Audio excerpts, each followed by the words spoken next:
құрметті қатысушылар, бүгін біз мектепке дейінгі ұйымдар мен мектептердің арасындағы сабақтастықтың маңыздылығы туралы пікірталас өткіземіз. Бұл байланыс баланың мектепке бейімделуіне оң әсер ете ме, әлде керісінше еркін дамуын шектей ме? Осыны талқылаймыз. Қатысушылармен танысып шығайық. Жақтаушы тарап Вайда Қалқамановна, қарсы тарап Саина Жамбулатовна.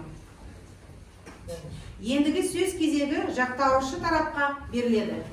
Рахмет. Бұнда біздің өзіміздің дайындаған аргументтеріміз бар. Бұл біздің баланың мектепке бейімделуі жеңілдейді, стресс азаяды, тез үйренеді және мотивациясы артады. Және білім беруде жүйелілік сақталады. Бұндағы дағдылардың бірізді дамып отырады. Мұғалімдер барлық балалардың дайындық деңгейін нақты қадағалап отырады және үш жақты байланыс болып ата-ана, тәрбиеші және мұғалім.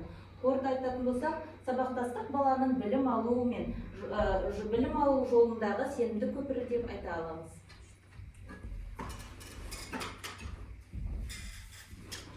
Жақсы, рахмет.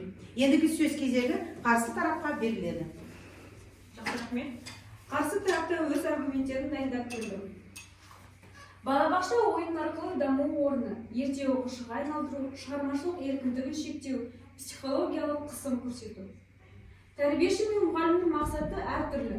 Балабақша негізгі мақсат баланың әлеуметтік және эмоционалды дамуына басымдылық беруі, оның ойын арқылы тәрбиелеу. Қорыта келе, шамадан тыс сабақтастық баланың табиғи дамуына кедергі келтіруі мүмкін.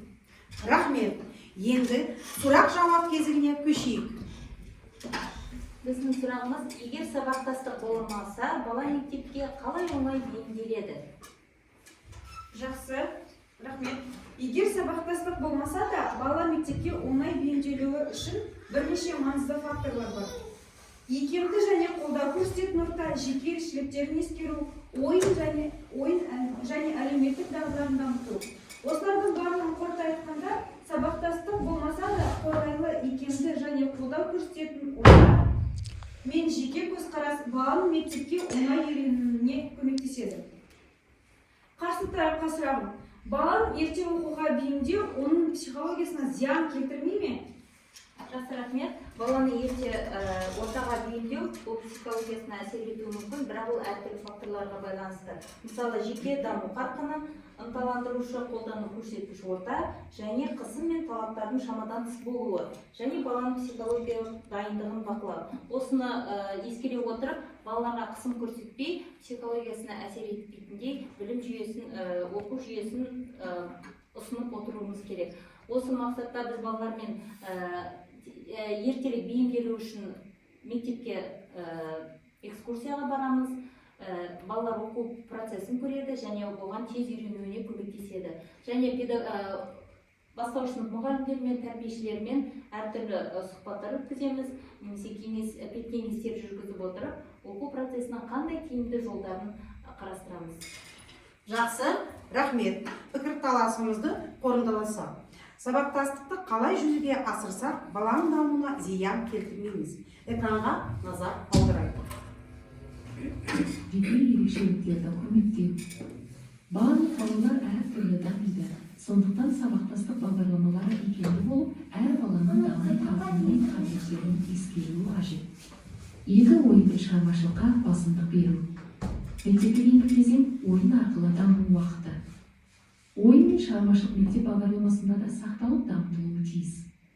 3 ата-ана, тәрбиеші және мұғалімнің тығыз байланысы. 3 тарап арасындағы тұрақты қарым-қатынас баланың жеке қажеттіліктерін анықтап, қолдауға мүмкіндік береді. 4 қысымсыз және ынталандырушы орта жасау. Сабақтастық баланы мәжбүрлемей, оның қызығушылығын оятатын, қолдайтын бағытта болуы керек.